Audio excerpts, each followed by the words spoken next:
Eh bien, Gilbert de Corex Production, bonjour.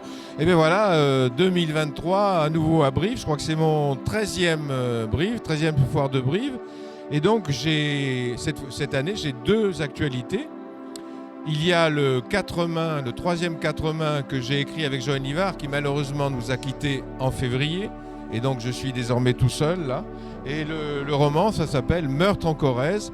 Voilà, c'est une enquête qui se passe aux Basines, qui se passe au Saillant, Brive, voilà, même ça se passe, on va jusqu'à Alassac, voilà, dans ces beaux coins de la Corrèze.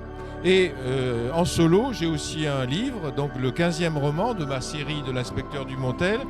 Ça s'appelle Tout va bien, darling. Voilà.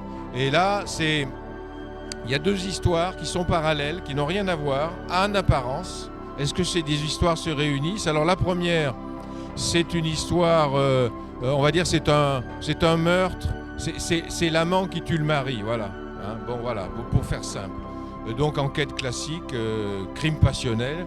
Et alors la deuxième histoire, c'est l'histoire d'un très jeune garçon qui fait le tour de France en faisant des petits braquages, toujours avec des pistolets factices. Il est non violent. Ce sont les supérettes, les bureaux de poste, etc. Et donc, c'est voilà, les deux histoires parallèles, est-ce qu'elles vont se rejoindre? L'histoire de ce jeune homme qui fait le tour de France des braquages, on va dire, m'a été inspirée par... je suis allé assister à un procès aux assises à Limoges et j'ai découvert ce jeune garçon qui était accusé de braquage, évidemment, qui méritait, en tout cas, qui pouvait prendre 15-20 ans de tôle.